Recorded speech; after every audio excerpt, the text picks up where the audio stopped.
Good morning and good morning, humanity. How are you all today? Good morning. Whoops, sorry. We're live. Oh, that'll relax us. Right.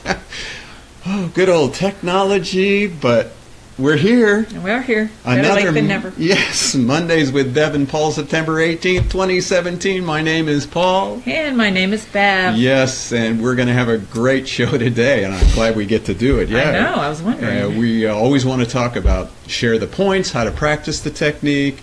We want to review a piece out of our manual or the book. Yes, and we're going to start something a little new and start highlighting our certified practitioners. Yeah, a little from bit, around the world. Because there's so much going on. It's all right, wonderful. so we're trying to find, here we are. There we are. There it is, okay. And so we also, excuse our little thing here, we also want you to comment to us as we're doing this, because we have a way to view that now. So comment, we'll dialogue with you too, you know, answer your questions. Yeah. Talk about yeah. Right. Yeah, right. Okay. Yeah, right. We are ready. So, okay, we're relaxed. Here we go. We did want to wish everybody a Shana Tova. Oh, I like this sound. Shana Tova. Shana Tova. Lashana Tova. That means Happy New Year in Hebrew, because it's the Jewish New Year on Thursday. Lovely. And it's always a nice time of the year. It always comes around a new moon, too. Did you ever notice that? I'll bet you didn't. I bet I didn't. But I think it's very interesting that it's a new moon, because, you know, new moon always sets the new cycle. Yep. It's a time of new beginnings and planting new seeds. And so the reason a lot of people always ask, well, why does, you know, these Jewish holidays come on different days? Yeah, yeah. And it's because it's based on a lunar calendar. Right. And so the lunar calendar is based on the moon cycle, and so every 28 days, and so it's sort of like every 4 years also they add an extra month.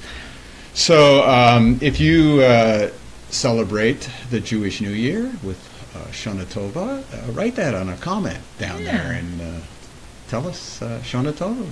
And it's going to be on Thursday is the day, but it starts the night before. Do you ever wonder why it always starts the night before? I wondered, but didn't know. So it's interesting, because if you read the Bible, it says, and the evening and the morning were the first day. Oh, there you go. Okay. Little information. So, wow. So on Jewish calendar, it's always, if it's on that day, it always starts the evening before. So that's and you can see the moon in the evening too. Yes. I mean, but whatever. You can't see it in the day. So. No, that's what I'm saying. Right. Yeah. So anyhow, Happy New Year, and let's move right on to what we like to do here on the show, which is our Dreamcatcher. Beautiful cooperative vision of Lorraine Mills, and it was really created, manifested in 2012 on December 12th. So we are very blessed to have it in our center, and what do we do once a week? And every week we choose, and I'm trying to find out where we choose it. Here it is. This computer is really loony. Having a day. We have today Sharon Perry, if it'll show it. Sharon. There it is. She is. Sharon Perry. She has been a recipient and a supporter of the organization since 1996. You know, I know that she has been coming for quite a while, but I did not know that she has been with us for that long. Yeah, that's amazing. 1996. Thank you, Sharon. Thank you, Sharon, and we hope you have lots of good experiences being in the center of the Dreamcatcher. If you'd like to be in the Dreamcatcher, send us your photo and where you reside on the planet, and we'll put you in there too. Yes. Because we're running out of names. So we're going to figure out what to do with the Dreamcatcher Center when that's over. Yeah. But, it has been a year, a little over a year. So if you'd like to be there, send us a photo.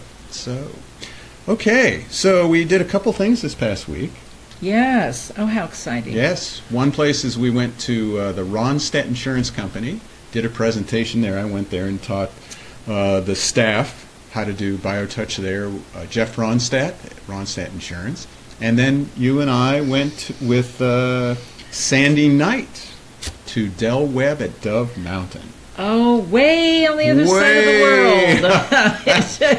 world. I mean, we kept driving and driving. But that's a part of Tucson I've never seen. I just got to tell you. Right. It's just gave me a whole nother shot of the whole valley. Wow. Oh, it was gorgeous. Beautiful. You drive up there and you look all the way around and you see all the mountain ranges. I know. It's gorgeous. But we had 19 people there. It was a great group. Great group. Yeah. And we had a nice PDF, a nice PowerPoint, and people really liked it. They did. They liked it so much they were interested, and what's nice is Sandy Knight is going to do workshops there. That's going to be so exciting. Yeah, you talked to her about really setting that up too, yeah? Yeah. Well, she came in last week, and we just had a nice little update, and she's moving forward. She's very excited about being able to share Biotouch way out there. And she's also doing sessions. She signed up to do sessions with people. She has a table, and so she's going to do sessions and trainings. I'm telling you. Sandy Knight, that's our CP. She's CP of the year, yeah, of the week. CP of the week. She's here getting really finished up with her intern hours because she's getting ready to be certified here shortly. Good job, Sandy. Oh, Thanks for bringing us out there. So excited to have her with us. So, all right. So we also have now the book. We have some good news about Biotouch Healing with the Power in Our Fingertips, written by Deborah Schildhouse. That's a picture of her. Yeah. And we found out that the book is now in the Pima County Public Library system. That's awesome. That's really awesome. Yes. I have no idea how that happened, but wow. Deborah's husband actually found an article written by a woman who's trying to publish her own book for 10 years. She's been trying to find a publisher, an agent, and get it into the library system for 10 years and still can't do it. The minute Deborah was done with the book, she had an agent and a publisher, New York publisher. I know, but we have said many times, it's magic. Biotouch is magic and everything around it. I mean, it's, for me, when I have been observing all of these steps, it's like, well, of course, Biotouch is for humanity, and it's time for it to get out there. Nothing's going to stand in the way anymore. Yeah. So congratulations, Deborah. Yeah. This is just awesome. I know for her, she always was sort of, oh my God, how come it's not getting out there, quicker and more people aren't? But it is getting out there. It's finding its own pace. And what we found out is the book can get in your public library if you'll request it. Go to your public library or go online. A lot of these people you can request. Right online. Right online. Yeah. And we are creating a library campaign. Deborah is going to focus that. Yeah. She is going to send out emails. So if you're not on our email list, go to our website and give us your email so you can become part of it, because we want to coordinate this. So not only do we request it, but then we need to go in and ask for it. So we actually have 2 books in the library system. Yeah, I know. And 4 requests for it. Okay, stand in line. So that's really how we can get the buzz out there. And this offers everybody out there to really help us share Biotouch in the world. This is a great way to do that. And speaking about Biotouch in the world, look at that. What a beautiful picture. So Anne and Michael Lemley went to Hawaii. I think that's their first time. I know it was Anne's first time. Yeah, first time going to Hawaii. So. And so look at that picture of the book in Hawaii. Oh, boy. So we want to read from the book. And we're going to read a little chapter from the book. Every week we're going to try and read something from the book or from the manual. And so here's a little part here, and then we will go over this. So this is just part of the book where Deborah is in the process of interviewing Paul. And so it starts out here.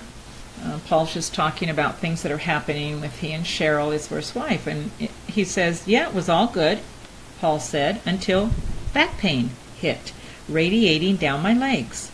I'd been working around the yard, moving heavy rocks. The pain wasn't so bad at first, but then it grabbed my attention and became constant. I didn't know if I'd pulled a muscle, pinched a nerve, or what. But I knew I didn't want to see a doctor, a chiropractor, a spiritual healer, a psychic, or anyone else for the pain. I was skeptical of people with degrees, certifications, or letters behind their names, even if their degrees were New Age degrees. I knew they'd have their hands out expecting to be paid too much for their services. Besides, I didn't have medical insurance. So what'd you do? Just sit and suffer? I decided to heal the pain myself. I did hours of yoga and stretches. I tried to channel my inner guru and every other spiritual being that I could think of to help me heal. Sometimes the pain did ease for a while, but it never disappeared for long. It always returned with a vengeance. How long did you try to heal yourself? I tried for an entire year, from 1988 to 1989. Now that's patience, or extreme stubbornness, I teased. Probably some of both, Paul said, but I was getting desperate for relief by then. That's when people started telling me about some guy named Norman who was a hands-on healer who lived at the top of the hill outside of town. Folks said that the guy worked as a mining engineer at the old Red Arrow mine, but he'd been doing healing work for years. They told me Norman helped them and he could help my back for sure. They said to just show up at his house because he didn't have a phone. What'd you think of that idea? I asked. I took what they said with a grain of salt, Paul said, but I was very surprised that so many people in that small conservative town were open-minded about a healer. At that time, alternative and complementary healing methods were practically unheard of. Wow. That was a time, and what we wanted to talk about was the part in there about patience, having patience and trying to work on myself. And, that's a big question people always have for us, can you work on yourself? Oh, yeah. They always ask that question because, there are other modalities that, that can happen with. But as we're always expressing and answering that question, the very definition of Biotouch itself is one person touching another person lightly on the skin. And the beauty and magic of Biotouch is always that when you do it with another person, you're actually beginning a relationship, which is really, really magical. And it's the foundation of what we're beginning to hold as a group, as humanity itself, because the language is changing. The language is changing, and before we go into that part, I wanted to talk about what happened as I tried to work on myself, which is something we try to share with people, and that was I created another problem. So I tried working on myself. I did all that self-healing work that we talk about, but what happened was the pain didn't go away, and so I had created another problem, a spiritual problem, an emotional problem, because obviously I wasn't good enough for the guru or wasn't good enough for God, because the story is if you have a pain, it must be because you have some locked, repressed emotion. Oh. So now I had a problem. I couldn't figure out what my pain was. I couldn't figure out what my emotional problem was, my spiritual problem. God didn't love me, so that's why I was suffering. And so, I really got a chance to learn how self-healing is a nice concept, but it's really when you reach out and let someone touch you, let someone into your space, let yourself be loved, healing can happen. Yeah, that always reminds me of up until a year ago, and I think I mentioned this before, but it reminds me, up until a year ago, I was only a practitioner. I'd come down to the center and I'd give Biotouch, and oh my gosh, it was amazing. But it wasn't until a year ago, and you actually said something to me, it's time for us to really let ourselves be touched. And I'm thinking, oh, I've never even had a Biotouch session. I've been doing this for 10 years. And on my first session with Bettina, she's trying to find my worksheet, and I'm like, oh, you're not going to find one. Oh, do I need to make a new one? A brand new one, because I've never had a session. What? That is fun. But you know what? I get what we're saying. Being on the other side of that relationship now, I actually let myself be touched and loved.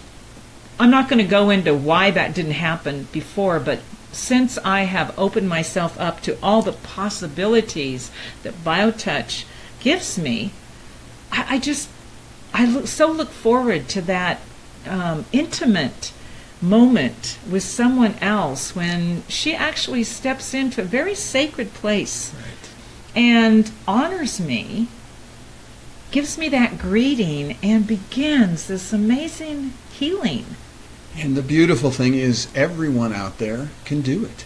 All of us can do it. And there is you don't have to center yourself. You don't have to focus yourself. You don't have to have high spiritual ideals. I mean, the nice thing about Biotouch is you can go into a healing session as a total human being. And that means with all your love, with all your caring, with all your anger and greed and lust. We were just talking about anger, Oh, yeah. I mean, I've been able to do Biotouch, and yet I still have that ugly rearing of that anger part of me, and what Biotouch has allowed me to learn is I don't really need it anymore. I don't need it. It's not like it's bad or good, but I don't need it because, people become afraid when they're around that. And I've learned that by participating in this very intimate relationship of touching another human being. And that healing for me now has become a choice. It's so interesting, too, because what comes to me is when you really step into love and service, there's no room for anger anymore. It just overcomes that, and anger is such a waste of it can be very harmful to yourself, and it can be scary for especially for others. And when I finally realized that about, I don't want people to be afraid. I want people to feel like they're loved, and Biotouch gives me a chance to do that, And yet, for all of us who still have anger and all those other emotions, we don't have to get rid of them. We can still do healing work, because the minute we do the greeting and we say it's about loving thy neighbor, all the other stuff just goes away. Yeah. It doesn't have any importance, and so it becomes a choice. And so even if I'm in a relationship, Kai talked about that, where she gets angry with her boyfriend, and all she has to do is touch, and it goes away. Yeah. So the power of Biotouch, of just doing it, just makes all the other things disappear. Yeah, it goes way beyond, as we always say. Biotouch begins with the physical aspect of ourselves, because that's what we get to touch. And that's what we recognize in each other that we share. But from there, talk about a journey. It just begins to open us up to just being present with ourselves first.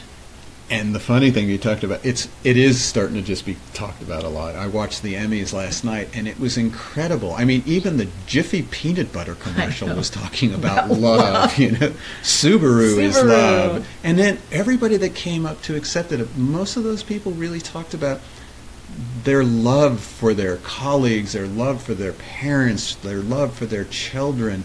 And, and the Dalai Lama is talking a lot. That's the dialogue needs to be, about the love for one another, the compassion for one another. So we always talk about Biotouch addressing the body first, and then because we all share the body, well, the other thing we share is this heart. We are all fragments of a great center that is nothing but heart and love. And so now we are also looking at each other, sharing things with each other, and speaking a language that says we are love. And this is what, to me, is so exciting about Biotouch being in that whole mix, because it is this higher idea that we are love. It actually encompasses that whole ideal and that divine thought about, oh my goodness, we're not separated. We've always been just love. That's it. And so we always like to teach a little Biotouch so you can learn how to express that through the fingertips. And we'll talk a little later, too, about a woman that came in about this program with other fingertips. But that's another story. Yeah. Right now we want to teach a little bit. Here's our manual. And every week we like to share a little set. And so this week we're going to share with you the stress set. The stress set may be used to address any manifestation of physical, emotional, or mental stress, as well as anxiety and shingles. Hold at X, which is in the fleshy area just below the bottom of the breastbone. It is the same as greeting point 1. Then with the other hand touch points 1 and 2, which are the same points as in the heart set. These points are found by imagining a line running from the notch at the top of the breastbone to a place on the left breast where the nipple would be on a youth. Divide this imaginary line into thirds.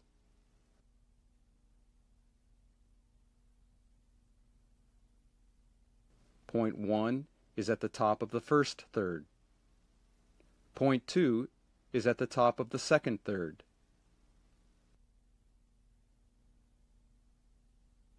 These points may be touched repeatedly, and remember to touch each point for at least 6 to 8 seconds.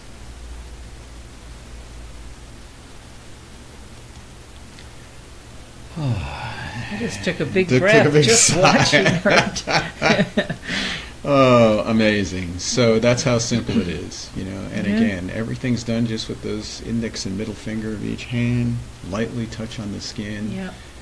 And transformation can happen. So we're so grateful to share that with you. And we also have some people that have been sharing Biotouch around the world. There's a few right there. That's our dear Athena Robin Hall in Maine in front of a tractor. Looks like a dang sports car. They have changed since I saw my last tractor. And thanks, Robin, for that. And those two little other pictures, the one with the tall building on the right, that is the old Hawaii Center. That's Michael Lemley. He's there with Ann in Hawaii. And that's the center, our old center in Hawaii. Used to go up those stairs to the second floor. We were in the back of the building in it wasn't even 400 square feet or something like that. And then the one down there with that little two-story building, that was our apartment. I think there were 4 of us that lived in that door to the right. And 4 of us lived there. That was the administrative offices. We lived there. We ate there. We had pauhanas there. I mean, it was totally crazy. So yeah, that's a great. So what a history! Great history. And there's the book all around the world. Yeah, and, thank you, Ann and Robin, for sharing that with us. That was just awesome. So right. It looks like we did another week. You know, that was amazing. And finally got started, but we did it. We want to thank you all for joining us. These shows are really fun. We really enjoy doing them, and we just want to say aloha and love to all of you. You know, thank you all much. Thank you all. Thank you, Have a glorious Bev. week. Yes. Thank you, Paul. See you all next week.